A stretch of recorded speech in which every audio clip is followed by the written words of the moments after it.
Hay noches que se tatúan en la memoria, no con tinta, sino con la aguja helada del asombro y el miedo. Noches que nos doblan el espinazo de la lógica y nos obligan a mirar hacia un abismo que preferiríamos ignorar. Lo que voy a contarles me sucedió en una de esas noches. Me cambió, me desarmó por completo y me obligó a reensamblar las piezas de mi realidad de una manera distinta. Si te gustan las historias que te sacuden, que te hacen cuestionar y, sobre todo, que te inspiran a ver un poco más allá de lo evidente, te invito a que te quedes. Y si aún no eres parte de esta comunidad de mentes curiosas, ¿qué estás esperando? Dale al botón de suscribirte y activa esa campanita, porque las historias que compartimos aquí buscan precisamente eso, despertar algo dentro de ti. Antes de sumergirnos en la tormenta, me encantaría saber desde dónde me estás viendo. ¿Qué país? ¿Qué ciudad? Y si te animas, dime qué hora es para ti en este momento. Me fascina crear este mapa invisible que nos conecta a todos. Y un último favor, si estás viendo esto en tu celular, tómate un segundo para darle al botón de y para compartirlo con alguien. Parece un gesto pequeño, pero créeme, ayuda a que este relato llegue a las personas que quizás necesiten escucharlo. Ahora sí, apaga las distracciones. Acomódate. Porque vamos a viajar juntos a esa noche en la que el cielo se partió en dos, y mi vida tomó un desvío hacia lo inexplicable. Todo comenzó en una carretera secundaria, de esas que parecen una cicatriz de asfalto en medio de la inmensidad del campo. Era un viaje largo, monótono, de esos que te obligan a poner la música a todo volumen para no quedarte dormido al volante. El sol de la tarde había sido inclemente, un disco de fuego que tostaba el paisaje y lo dejaba todo en una paleta de ocres y amarillos polvorientos. No había nada en el horizonte, solo la promesa de más kilómetros de la misma soledad. ¿No les pasa a veces que en esos trayectos sienten que no están avanzando, sino que es el mundo el que se rebobina a su paso? Yo iba sumido en mis pensamientos, en esa mezcla de planes a futuro y deudas del pasado que nos asaltan cuando no hay nada más que hacer. La música era mi única compañera, un rock clásico que llenaba el habitáculo de una energía prestada. Pero entonces empecé a notarlo. Allá, a lo lejos, el azul impecable del cielo empezaba a mancharse. Una masa de nubes de un gris violáceo, casi negro, se estaba congregando con una velocidad antinatural. Parecía un moretón creciendo en la piel del firmamento. Al principio no le di importancia. Una tormenta de verano. Pensé, quizás me refresque un poco el viaje. ¿Quién no ha subestimado el poder de la naturaleza alguna vez? Pero aquello no era una simple tormenta. Era un monstruo que despertaba de su letargo.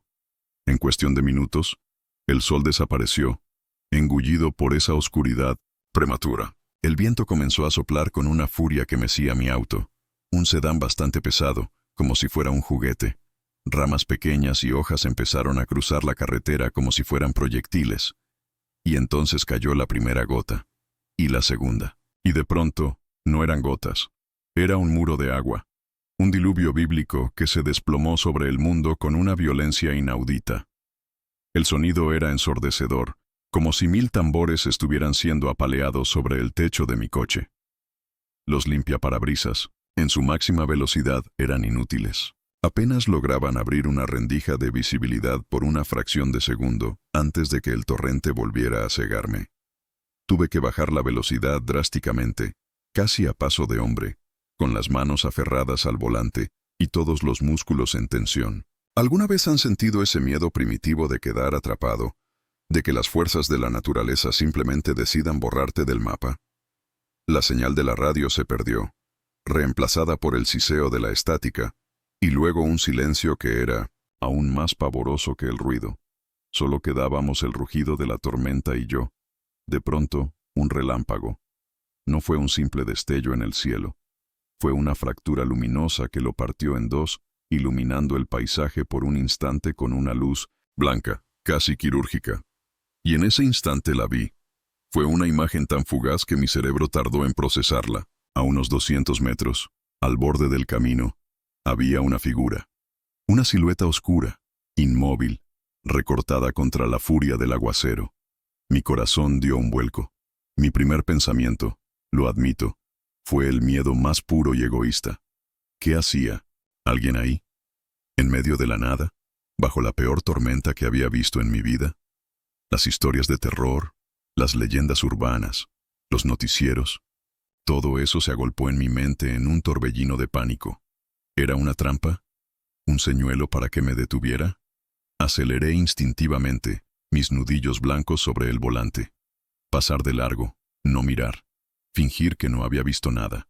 No, ¿es esa la respuesta automática que nos ha enseñado la desconfianza de nuestros tiempos? Pero entonces, otro relámpago, esta vez más cercano.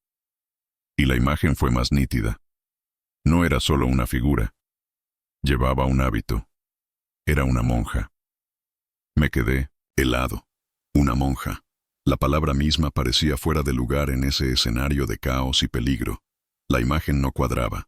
La vulnerabilidad de esa figura solitaria contra la omnipotencia de la tormenta me golpeó con la fuerza de una bofetada. El miedo no se fue, pero ahora luchaba contra otro sentimiento mucho más poderoso, la vergüenza.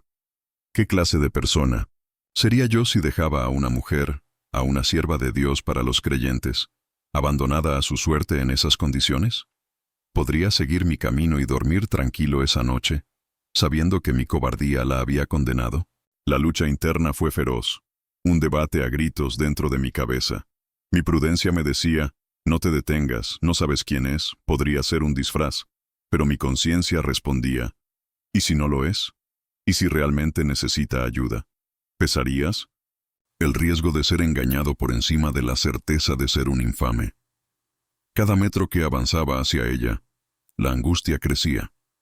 Veía la figura cada vez más cerca, inmóvil, como una estatua de fe en medio del apocalipsis. No hacía señas, no pedía ayuda. Simplemente estaba ahí, esperando. Y esa pasividad era lo que más me desarmaba. No era una demanda, era un testimonio, silencioso de necesidad. A 50 metros de ella, tomé una decisión. Puse las luces intermitentes, un pequeño faro de humanidad en la vasta oscuridad.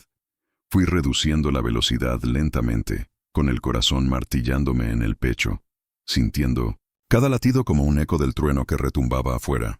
¿Estaba cometiendo el peor error de mi vida? ¿O estaba a punto de hacer lo único correcto que podía hacerse en esa situación? Me detuve a su altura. La ventanilla del copiloto estaba empapada.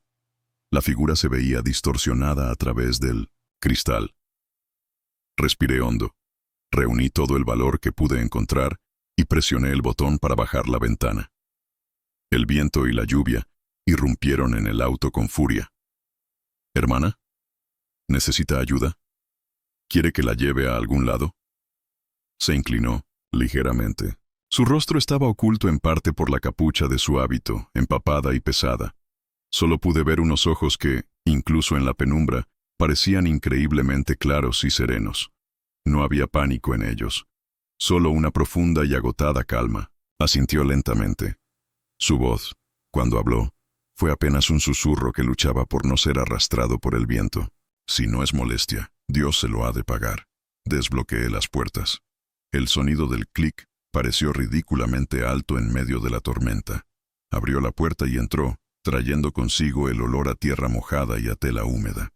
Se sentó con una dignidad silenciosa, cerró la puerta, y el rugido de la tormenta volvió a quedar afuera, amortiguado, aunque la tensión dentro del auto se había vuelto casi tangible. El viaje, que ya era solitario, acababa de transformarse en algo completamente diferente. Ya no estaba solo, pero la sensación de soledad, extrañamente, se había vuelto más profunda. El silencio que se instaló en el auto era más denso que la propia noche. Afuera, la tormenta seguía en su apogeo, una sinfonía caótica de viento, lluvia y truenos. Pero adentro, el aire estaba quieto, cargado de preguntas no formuladas. Yo mantenía la vista fija en el camino, o en lo poco que los limpiaparabrisas me permitían ver de él. Mis manos se aferraban al volante con una fuerza que empezaba a doler. ¿Qué se supone que debía hacer ahora? ¿Qué se dice en una situación como esta? Rompí el silencio, o al menos lo intenté. Mi voz sonó forzada, casi extraña para mis propios oídos. Vaya tormenta, ¿eh? Hacía años que no veía llover así. Ella no giró la cabeza. Siguió mirando al frente, a la cortina de agua que se estrellaba contra el parabrisas. Tras una pausa que se me antojó eterna, respondió con esa misma voz suave, casi un murmullo. La naturaleza a veces necesita limpiar lo que el hombre ha ensuciado. La frase me descolocó. No era la respuesta que esperaba. No era una simple afirmación sobre el clima. Tenía un peso, una profundidad filosófica que me pareció fuera de lugar y al mismo tiempo perfectamente adecuada para la extrañeza del momento. ¿Limpiar lo que el hombre ha ensuciado? ¿A qué se refería? Hablaba de contaminación, de pecados, ¿de qué? De repente, mi intento de charla trivial se había convertido en un campo minado de significados ocultos. Lo intenté de nuevo, cambiando de tema. Mi nombre es Alejandro, por cierto. Yo soy solo una sierva del Señor, respondió sin ofrecer un nombre. La respuesta me cerró la puerta a cualquier intento de familiaridad. No quería ser conocida, solo transportada. Era un pasajero, anónimo en una misión que yo desconocía por completo. ¿Alguna vez han estado junto a alguien que, con su sola presencia, los hace sentir transparentes, como si pudiera ver a través de todas sus máscaras y pretensiones? Esa era la sensación.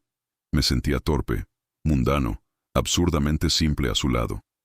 Decidí que lo mejor era concentrarme en la logística. ¿Y hacia dónde se dirige, hermana? ¿Hay algún pueblo cerca? ¿Un monasterio? Fue entonces cuando giró su rostro hacia mí por primera vez. La luz intermitente del tablero iluminó sus facciones. Era una mujer de edad indefinible.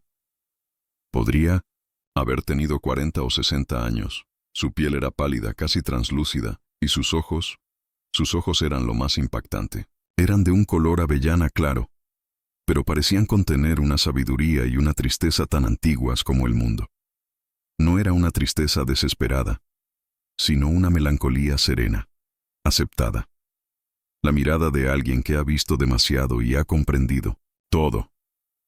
Hay un camino de tierra, un par de kilómetros más adelante, a la derecha, dijo, su voz igual de queda. Lleva al viejo convento de la colina. Debo llegar allí. El viejo convento de la colina. La mención de ese lugar me provocó un escalofrío que no tenía nada que ver con el frío que entraba por la ventanilla. Era un lugar del que había oído hablar en mi infancia. Un sitio rodeado de leyendas. La gente decía que llevaba décadas, abandonado, que las monjas se habían ido de la noche a la mañana sin dejar rastro. Se contaban historias de fantasmas, de tesoros escondidos, de misas negras. Eran por supuesto cuentos para asustar a los niños. Pero ¿quién no guarda un resquicio de esos miedos infantiles en algún rincón del alma? Pero, hermana, con todo respeto, balbuceé, ese lugar, tengo entendido que está en ruinas. ¿Está segura de que es ahí a donde va? No creo que viva nadie allí. Una leve, casi imperceptible sonrisa se dibujó en sus labios. Era una sonrisa que no llegaba a sus ojos. Hay almas que nunca abandonan su hogar, respondió, y volvió a mirar al frente. Esa frase, esa maldita frase, fue como si hubiera abierto una trampilla bajo mis pies. ¿Estaba hablando en sentido figurado? ¿O me estaba diciendo, de la forma más sutil y aterradora posible, que no estaba viva? Mi mente se rebeló. No, imposible. Era una mujer, de carne y hueso. Estaba sentada a mi lado. Su hábito estaba mojado. Podía oler la humedad. Esto no era una película de terror. Esto era la vida real. Y en la vida real, la gente no habla así. ¿O sí? Seguí conduciendo, ahora en un estado de alerta máxima. Cada sonido, cada sombra, me parecía una amenaza. La lluvia no amainaba. El mundo exterior era una mancha borrosa y hostil. Me di cuenta de que ella no temblaba de frío, a pesar de estar empapada. Estaba perfectamente quieta, con las manos entrelazadas en su regazo, sobre las que descansaba un rosario de cuentas oscuras. Su serenidad era lo más perturbador de todo. Era una calma antinatural, como el ojo de un huracán. Mientras todo a su alrededor era caos y furia, ella era un centro de paz absoluta. ¿De dónde sacaba esa fortaleza? ¿Era la fe? ¿O era algo más? Finalmente, vi el desvío. Apenas era una boca oscura entre la maleza, un camino que no habría notado si no me lo hubiera indicado. Parecía más el sendero de un animal que una ruta para vehículos. «Es aquí», dijo ella, confirmando mis temores. Dudé por un segundo. Entrar ahí se sentía como cruzar un umbral sin retorno. Era abandonar el último vestigio de civilización, el asfalto conocido, para adentrarme en lo desconocido. ¿Y si el auto se atascaba? ¿Y si no había salida? Miré de reojo a mi pasajera. Su rostro era impasible. No había súplica, solo una silenciosa expectativa. Rendido, giré el volante. Las llantas protestaron al abandonar el asfalto y hundirse en el lodo y la grava. Las ramas de los árboles arañaban los costados del auto, un sonido agudo y desagradable, como uñas en una pizarra. El camino era estrecho y ascendente. Los faros apenas lograban perforar unos pocos metros de la densa oscuridad. Me sentía como Jonás entrando en el vientre de la ballena. Cada metro que subíamos, la sensación de opresión aumentaba. ¿Por qué estaba haciendo esto? ¿Por qué no la había dejado en la carretera y llamado a la policía?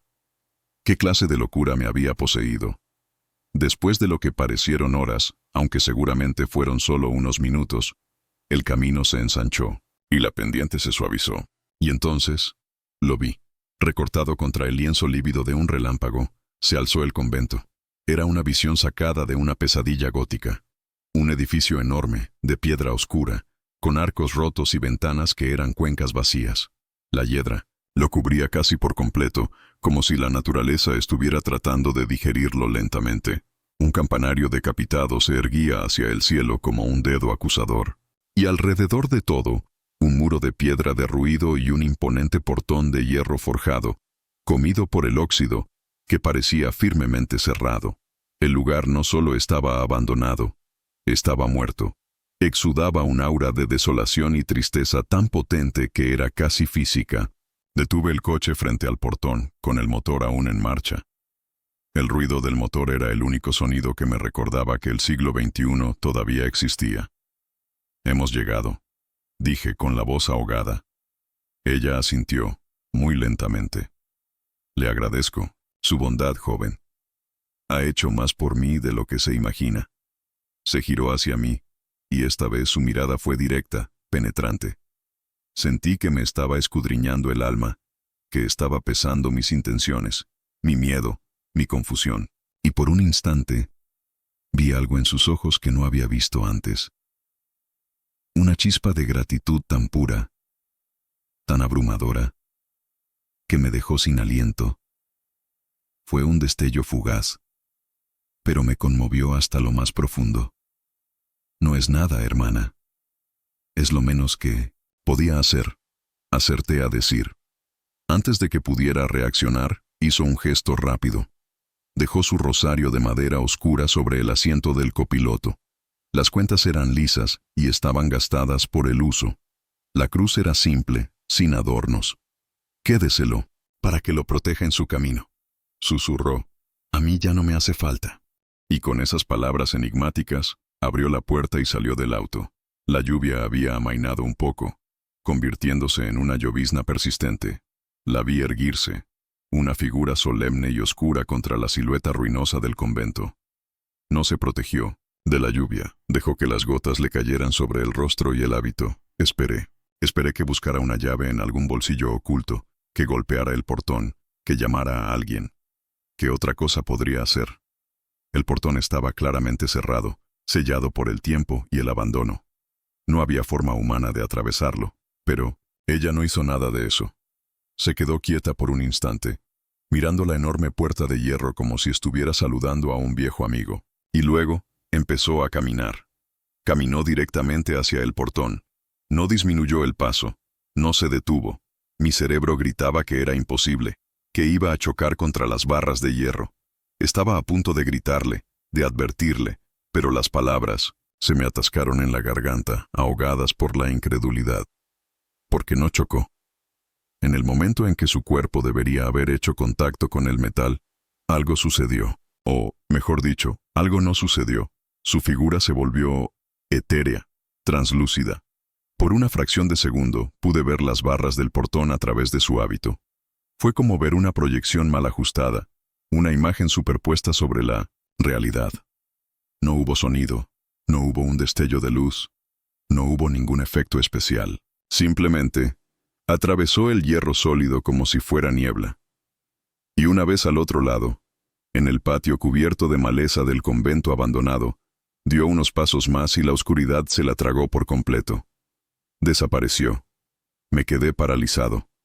El motor del auto seguía en marcha. Los limpiaparabrisas seguían moviéndose con un chirrido monótono que parecía burlarse de mi estado de shock que acababa de presenciar. ¿Había sido una alucinación? ¿Un truco de la luz, de la lluvia, de mi mente agotada y sugestionada? Parpadeé varias veces, con fuerza, esperando que la imagen se corrigiera, que la realidad volviera a su cauce, pero todo seguía igual.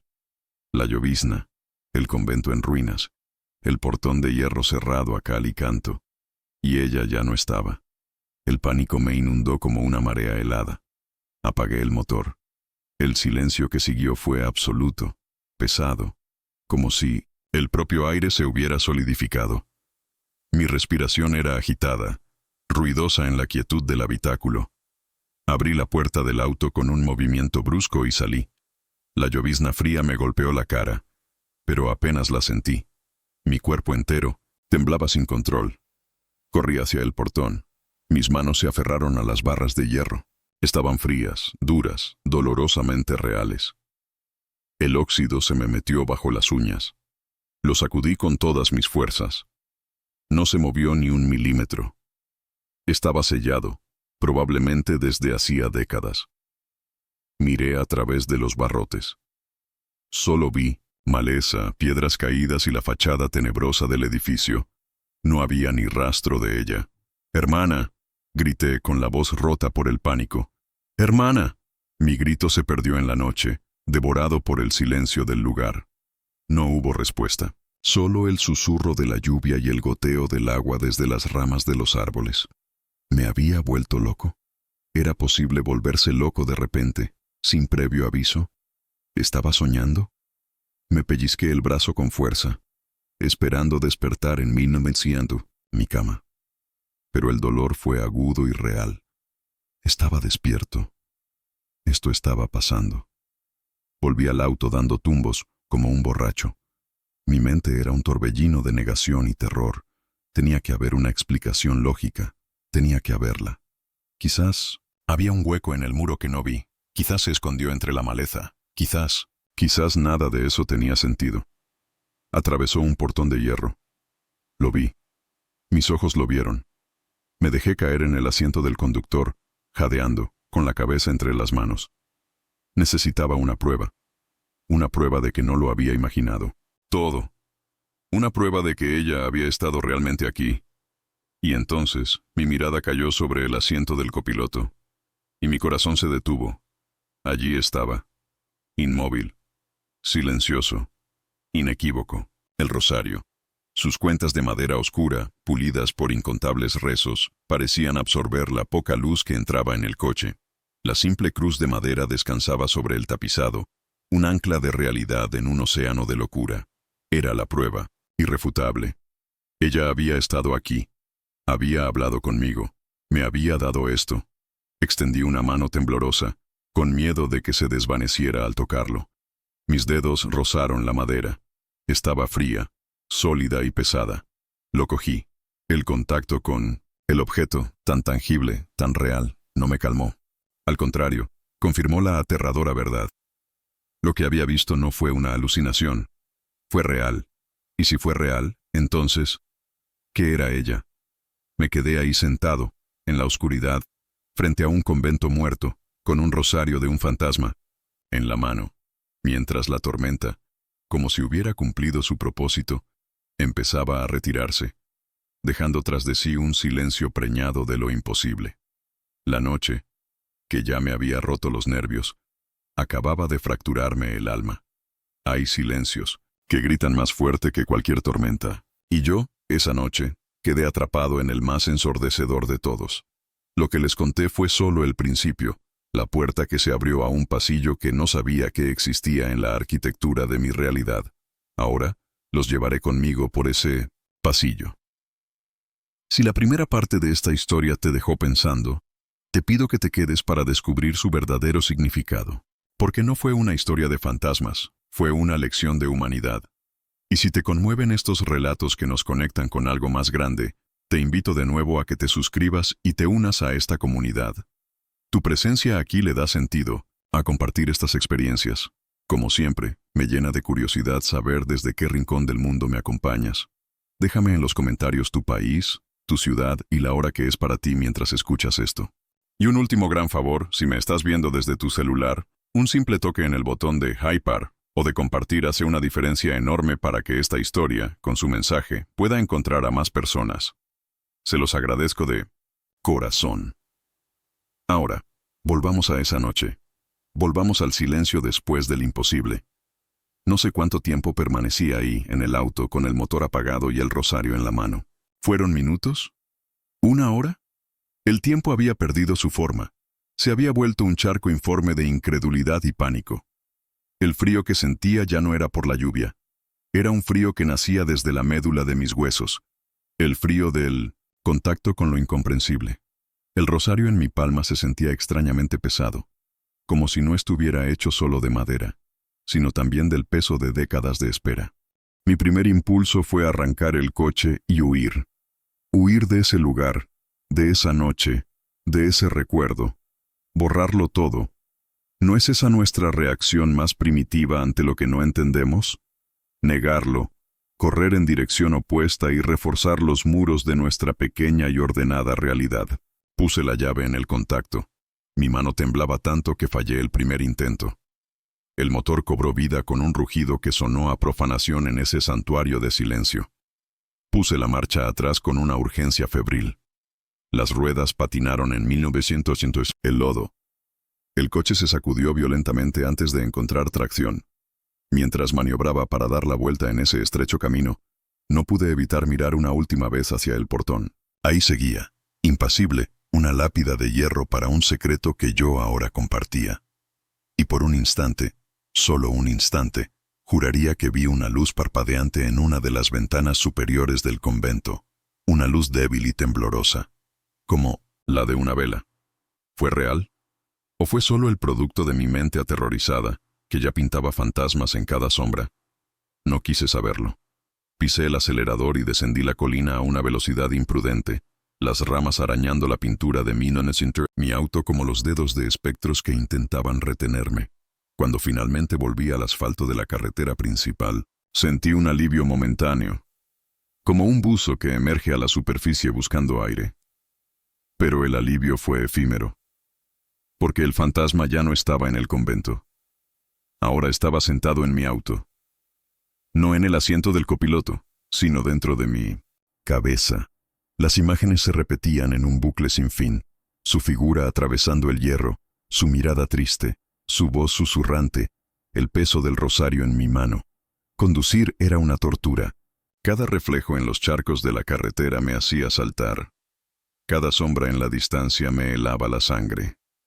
El camino de regreso a la civilización, a la primera luz de un poste de alumbrado público, me pareció un viaje a través de un purgatorio personal.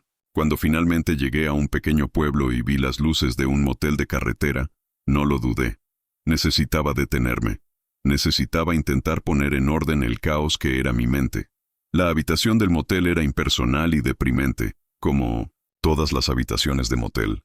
Olía a desinfectante y a una vaga tristeza, pero tenía 4 paredes sólidas y una puerta con cerrojo, y en ese momento, eso era lo más parecido a un santuario que podía encontrar. Me senté en el borde de la cama, que crujió bajo mi peso, y por primera vez examiné el rosario a la luz de una lámpara. Era de una madera muy oscura, casi negra. Las cuentas estaban lisas, desgastadas por el roce de unos dedos que debieron haberlas recorrido miles, quizás millones de veces. No era una pieza de valor material. Su valor era el del tiempo, el de la devoción. La cruz era simple, tallada toscamente. Era un objeto íntimo, profundamente personal. ¿Cómo podía tener yo en mis manos algo que le perteneció a... ¿A qué? ¿A una aparición? ¿A un espíritu? La palabra fantasma me parecía demasiado burda, demasiado de película. Lo que yo había visto era algo más. Era una presencia cargada de una emoción palpable. Esa noche no dormí. ¿Cómo podría haberlo hecho? Cada vez que cerraba los ojos, veía el portón, veía su rostro. Me levanté y caminé por la habitación como un animal enjaulado.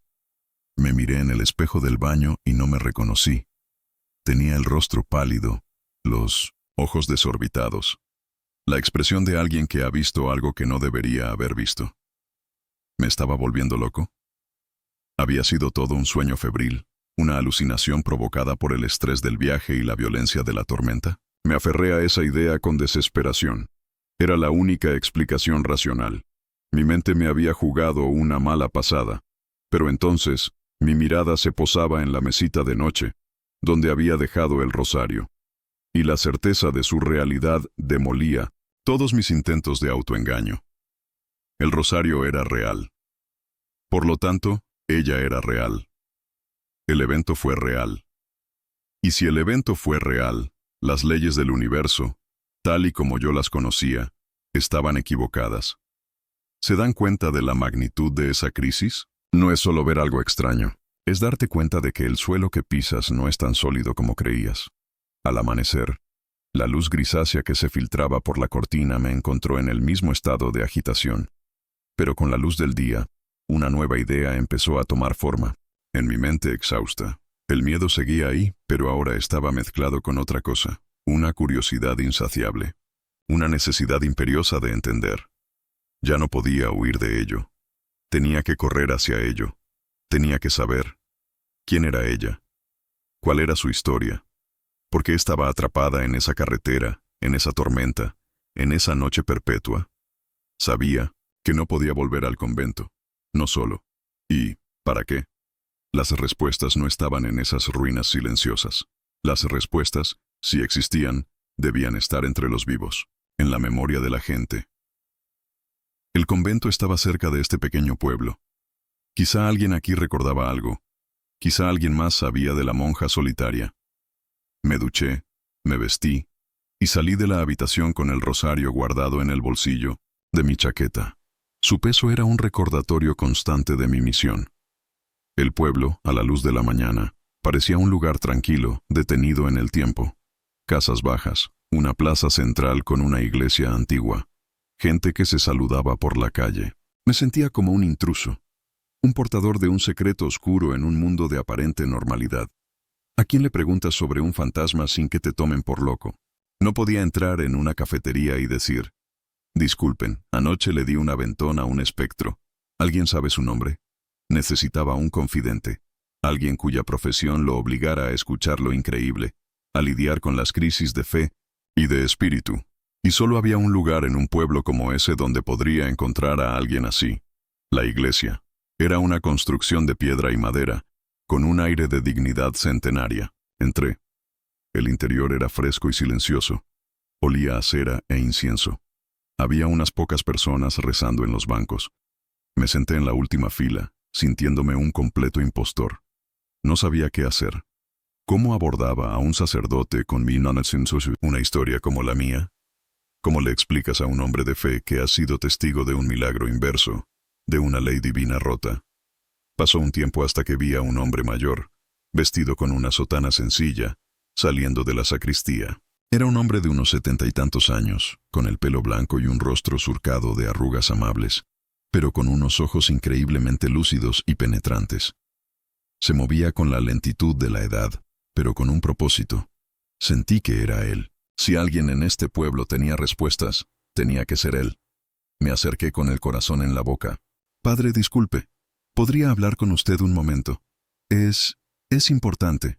Me miró con curiosidad, sin sorpresa.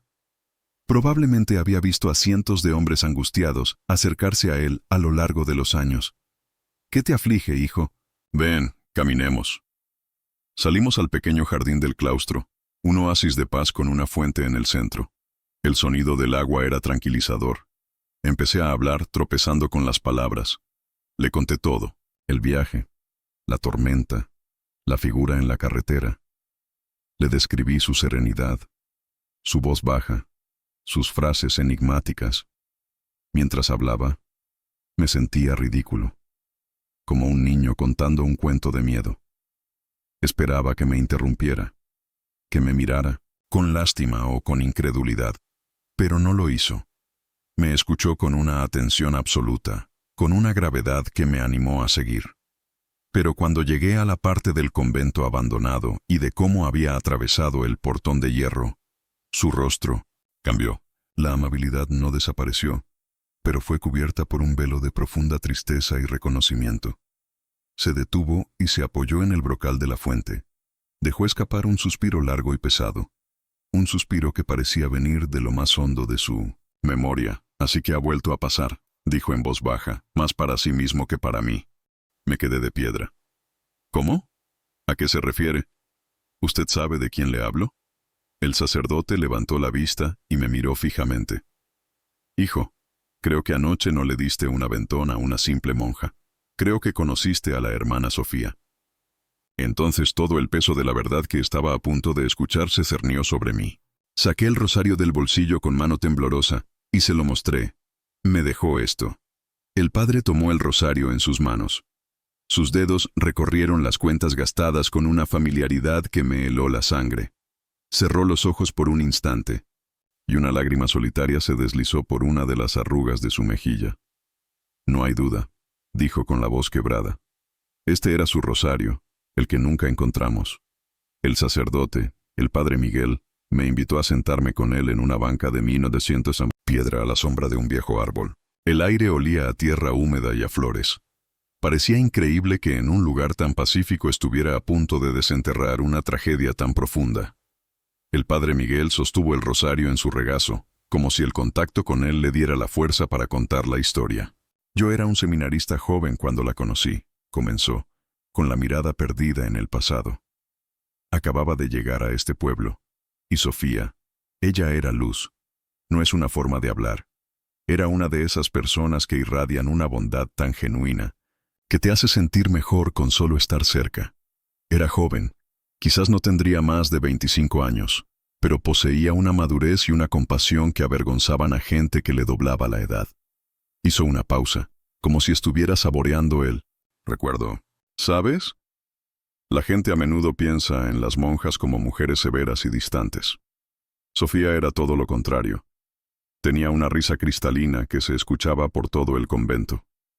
Amaba la música, las flores del jardín, pero por encima de todo, amaba a los niños. Me explicó que el convento de la colina, que ahora era una ruina, en aquel entonces albergaba un pequeño orfanato. Era un lugar humilde, con pocos recursos, dirigido por un puñado de monjas con un corazón enorme. Sofía era el alma de ese orfanato. Para esos niños, que no tenían a nadie, ella no era solo una cuidadora. Era su madre, su hermana mayor, su única fuente de ternura y seguridad. Recuerdo que había un niño en particular, llamado Mateo. Continuó el padre Miguel, y su voz se tiñó de dolor. Era un niño frágil, enfermizo desde que nació. Sofía lo adoraba. Pasaba noches enteras en vela a su lado cuando tenía fiebre, le leía cuentos, le cantaba canciones de cuna. Decía que en los ojos de Mateo veía una voluntad de vivir que era una lección para todos. Y entonces llegó la noche.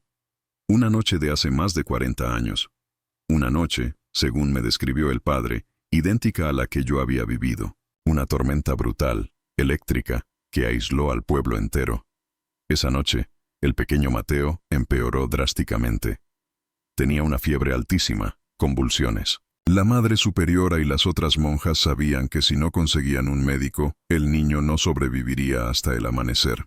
El único teléfono del convento quedó inutilizado por la tormenta, narró el padre con la voz ahogada. No había forma de pedir ayuda. El camino de tierra estaba convertido en un río de lodo, intransitable para el viejo auto que tenían. Estaban atrapadas, desesperadas. Fue entonces cuando Sofía tomó una decisión. En un acto de valentía que rayaba en la locura dijo que iría a pie, que bajaría la colina, llegaría a la carretera y caminaría hasta el pueblo para buscar al doctor. Las demás intentaron detenerla. Era un suicidio. La tormenta era un monstruo. Pero ella estaba decidida. Dijo que no podía quedarse de brazos cruzados mientras Mateo se moría. Se puso un viejo impermeable sobre el hábito, tomó su rosario, el mismo que yo tenía ahora, y antes de salir se arrodilló frente a la Madre Superiora y le dijo: «Rece por nosotros, Madre. La fe moverá las montañas, o al menos me ayudará a cruzar el lodo». Y salió a la noche. Esa fue la última vez que la vieron con vida. Mi corazón se encogió. La imagen era tan vívida, tan dolorosa. Podía verla, a esa joven llena de vida y de fe, luchando contra el viento y la lluvia, impulsada por el amor a un niño. La historia del padre Miguel llenó de carne y hueso al espectro que yo había conocido. Ya no era una aparición aterradora, era una heroína trágica. Esperaron. Toda la noche, continuó el padre. Rezaron cada rosario que sabían. Pero Sofía no volvió. El doctor nunca llegó. A la mañana siguiente, cuando la tormenta pasó, encontraron al pequeño Mateo. Se había ido. Había muerto en los brazos de la Madre Superiora. El dolor de esa doble pérdida debió haber sido insoportable. Cuando finalmente pudieron bajar al pueblo, dieron la voz de alarma. Sofía no estaba en casa del doctor. Nadie la había visto. Organizaron una búsqueda. Recorrieron la carretera, los campos anegados. Y a media tarde, la encontraron. Estaba en una zanja al borde de la carretera, a varios kilómetros del desvío, al convento. El impermeable estaba desgarrado, su cuerpo roto. Las marcas en el asfalto no dejaban lugar a dudas. Un vehículo la había atropellado a gran velocidad. Y el conductor ni siquiera se había detenido. Había huido, dejándola morir sola en la oscuridad, en medio del barro y la lluvia. La brutalidad de ese acto me golpeó con una fuerza física, la cobardía, la indiferencia. Dejar a un ser humano tirado como un animal en la carretera. ¿Qué clase de monstruo hace algo así? Pensé en el conductor. ¿Habría sabido que era una monja? ¿O solo vio un bulto en la oscuridad y sintió un golpe? ¿Y después? ¿Cómo se vive con un secreto así? ¿Cómo se duerme por la noche sabiendo que apagaste una luz como la de Sofía y huiste como una rata? El padre Miguel me contó que la tragedia destrozó a la pequeña comunidad del convento. La muerte de Mateo y el asesinato de Sofía fueron un golpe demasiado duro. El convento, que ya luchaba por sobrevivir, perdió su alma ese día. Poco a poco, las demás monjas fueron reubicadas. Los pocos niños que quedaban fueron enviados a otros orfanatos y, en un par de años, el lugar quedó completamente abandonado. Se convirtió en la ruina que yo había visto, una ruina física que era el reflejo de una ruina espiritual. El conductor nunca fue encontrado, concluyó el padre, con una amargura que el tiempo no había logrado borrar. La policía investigó, pero en esa época, sin cámaras, sin testigos, fue imposible. Se convirtió en uno de esos crímenes, sin resolver, que envenenan la memoria de un pueblo. Y su rosario, lo buscaron por todas partes. Sofía nunca se separaba de él.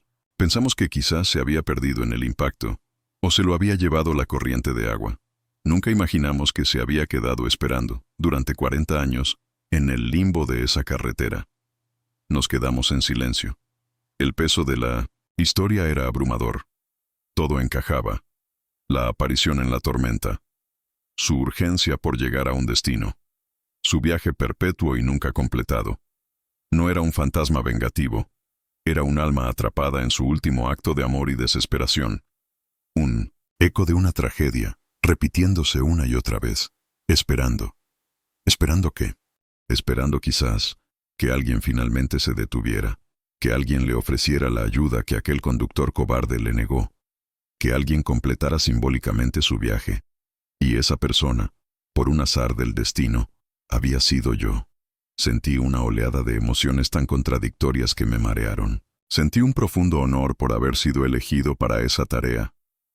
Sentí una tristeza infinita por ella, por su vida truncada, por su sufrimiento. Sentí una rabia inmensa hacia el culpable anónimo de su muerte. Y sentí una extraña conexión con ella, como si su historia, ahora, también fuera parte de la mía. Le di el rosario al padre Miguel. Creo que esto debería estar aquí, en su pueblo, con la gente que la quiso. Él lo tomó y asintió. Hiciste lo correcto, hijo. en todos los sentidos. No solo al detenerte anoche, sino al buscar la verdad hoy. Le has dado voz a su silencio. Y quizás, solo quizás, al completar su viaje, le has dado por fin el descanso que merecía. Me fui de ese pueblo siendo un hombre diferente al que había llegado. La experiencia me había sacudido hasta los cimientos. El mundo ya no me parecía un lugar tan predecible, tan regido por leyes inmutables. Había una dimensión más profunda, una red invisible de ecos y consecuencias que yo apenas empezaba a vislumbrar. El viaje de regreso a mi vida normal fue un largo monólogo interior. Dejé de pensar en el evento como algo aterrador. El miedo había sido reemplazado por una profunda empatía. Pensaba en Sofía, no como un espectro, sino como esa joven valiente corriendo bajo la lluvia. ¿Cuántas veces en mi vida había pasado de largo? ¿Cuántas veces, por prisa, por comodidad, por una vaga desconfianza, había ignorado a alguien que podría haber necesitado ayuda? Una persona pidiendo dinero en la calle, un vecino que parecía solo, un compañero de trabajo que estaba pasando por un mal momento. ¿No eran ellos también, a su manera, figuras solitarias en medio de una tormenta? Mi acto de detenerme, que en su momento me pareció una decisión arriesgada y estúpida, ahora se me revelaba como lo único importante que había hecho en mucho tiempo. No había sido un acto de heroísmo, había sido un simple acto de humanidad, y me di cuenta de que son esos pequeños actos los que mantienen al mundo girando. Son los hilos de luz que impiden que la oscuridad lo consuma todo. La historia de Sofía se convirtió en mi secreto, pero también en mi brújula. Cambió mi forma de conducir, sí. Ya no era impaciente en el tráfico. Ya no veía a los demás conductores como obstáculos, sino como personas con sus propias historias, sus propias urgencias, sus propias tormentas internas. Pero cambió algo mucho más profundo. Cambió mi forma de mirar. Empecé a ver a la gente de verdad, a prestar atención. Pasaron varios meses. La vida siguió su curso, con su rutina y sus exigencias. Pero la memoria de esa noche y el peso de esa historia no me abandonaban. Sentía que había un último capítulo por escribir, un cabo suelto que solo yo podía atar.